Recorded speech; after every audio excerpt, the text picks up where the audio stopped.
Hey guys, and welcome back to this week's update on the 30-gallon mixed reef aquarium. And I know I haven't done a video in the past like maybe like 2.5 weeks.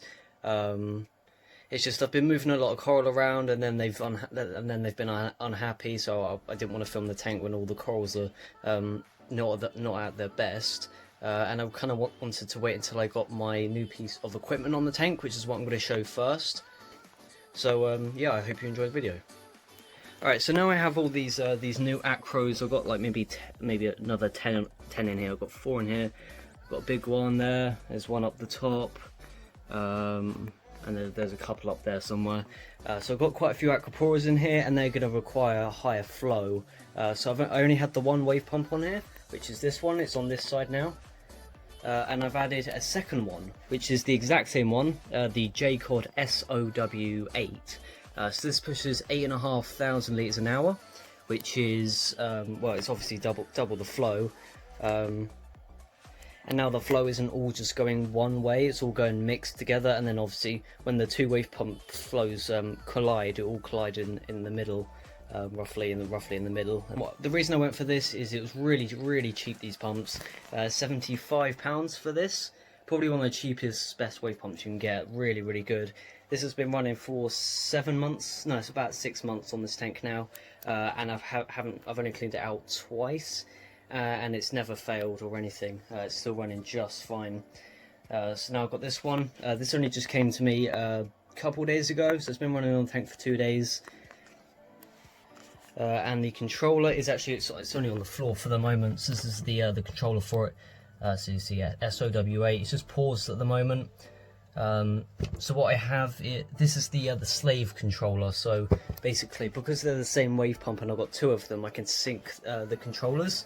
So I can control both wave pumps from just this controller, which you can see it's the green light is over master. So this means that this is the master controller, so I can control both wave pumps from one. So if I pause that, both of them will pause. If I change the setting to, let's say, continuous flow, then they'll both change to continuous flow. And recently in the UK we've had quite a huge heat wave coming, so I've had the fan on it constantly, because the temperature is at 26.2.3 at the moment, which isn't too bad. It's alright if it's not for long. I've got the fan off for now because it's got a little bit of a noise to it, and I don't want that interrupting the video. So when this is on, it can get it down. I've only just put it back on the tank about 20 minutes ago, so it was at like 26.5, so it does do a good job. At the moment it's about 33, maybe 32, 33 degrees over in the UK, which is really hot. I mean, it's never over 30 degrees, rarely, very rarely. And if it is, it's only for a day, but it's a really long-lasting heat wave. We've got like 30 degrees for like 5-6 days straight, and it's difficult with only just one fan and 2 quite big reef tanks. But as long as it stays under like 27, I think we'll be all right. And 26.3 at the moment. I mean that's fine, isn't it?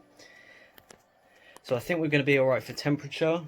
And as you can see, there's a lot of coral moving around in the tank. So what I'm going to show you, I'm going to go for this side. This is the most that's changed. The hammer, that is not where it is going to stay in this area, but not in that position. I've just put it there for the time being, and that's why it's a little bit shot in as well. Its polyps aren't fully extended. Blue digi, there's the little stalk on the edge there.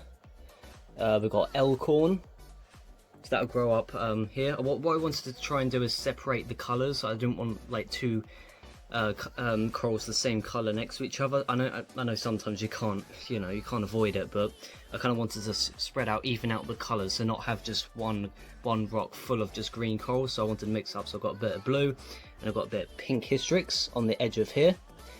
And then we've got the candy cane on here, in that little hole there. Duncan, that's wedged there. I'm not sure, that probably won't be staying there. I'm not really too sure yet on that one. What else did we move? Oh yeah, GSP, that's on. There's a little bit of marker rock on the sand bed, so that will eventually crawl onto here. The only reason I'm keeping this specific kind of GSP, it's a different strain to what's on the back here. But this was my first ever coral. This is the exact same frag, like I mean, seriously, it was the first coral I ever bought in this hobby. So that's the only reason I'm keeping it, really, and I want to keep it for as long as I can, really. so that would be really cool. And the acan is down here on a little bit of rubble. I'm going to keep it with these zoas, obviously not completely mixed. I'm just going to keep it a little bit apart because I don't want them attacking each other. While this acan does have some tentacles on it that it releases at night, and I don't want that stinging these zoas and harming them or killing them or whatever. So I'm going to keep it a little bit distant. I think that's all that's changed corals wise.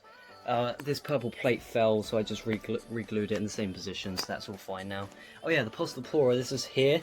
For the time being, I think I might put it above this green, right here, right in the middle of the screen there, on that ledge. I think I might put it there. Still got a little bit of moving around to do, but I just had to get this video done, so I didn't want to do too much with the tank and really stressing out the corals, and then I have to wait a week for the corals to open up, and then I just really need to get this video done. If you're wondering, the flow's off at the moment. I mean, this will click on in just a second. But yeah, all the flow's off and the fan's off just for the moment, just for the video. My parameters, I haven't tested alkalinity in maybe like 4 or 5 days now, I think, so I need to test that. So I'll give you the results from that on next week's video. So last time I tested them, I think they were at like 9.1 or something, 8.9, which is where I want them really, maybe a bit lower. I kind of want it about at 8.5. I'm only dosing 3 ml a day, which is a tiny amount considering there's loads of SPS. Although some of it isn't growing just yet. The new acros aren't. Well, the Mailordercorals is actually, it's starting to base out. If I zoom in, see it right at the bottom of the Mailordercoral, you can see a little bit of a base. So what it does, that will base out first, like this one has at the top. It'll build like a little platform, and then it will start branching out and stuff. So that's what a lot of corals do. The Stylophora does it. Actually, the Duncan does it as well. There's some LPS and soft corals do it as well. I do know all the floats just came on. That's why it's really shimmery now. The nitrates in this tank has spiked slightly. They're now at 7 ppm. But I did do a water change afterwards, so I need to test them again. So I'm going to guess they're around 3, maybe 4 kind of area, which is where I want them. I want them as close to 5 as possible. Anywhere between 5 and 10 I think is alright. 10 at the most, and then like 2 minimum really. I'm continuing to dose a solution called Vibrant. So if we go in the cabinet here, let's turn this light on down here. Give me just a second. There we go. Alright, so here's Vibrant. So this is a solution in a bottle that is designed to clear up any algae in the tank. And it is doing a pretty good job. It's keeping it clean. I've got another just empty bottle back there. So I'm dosing 3 ml every Friday and Monday. Or let's turn this light off now. Which is the right amount I need to be dosing. So I have got a little bit of hair algae, you can see on the rocks, a little bit of tiny little bit of cyanobacteria as well. But in the first year, it's really common to get these algae, small lasting algae explosions, minor explosions. But as soon as you hit that year mark, they tend to like not pop up as often, or not at all really. The more the tank's going to mature, the less kind of algae that's going to be populating the tank, the more bacteria is going to be populating in the tank, in the biological media. So nutrients will be able to control a little bit easier, and therefore there'll be a lot less algae in the tank. And to help with nutrients, I've got the Skimmer on. I've jacked up a little bit more. It was probably around, where if I zoom in actually. So the notch was about there, well actually no, a little bit up, it was probably like here. But I've jacked up to nearly half power now, just to, since the nutrients have gone up to 7, I want to reduce them a little bit more, so I've jacked up the Skimmer slightly, see if that helps.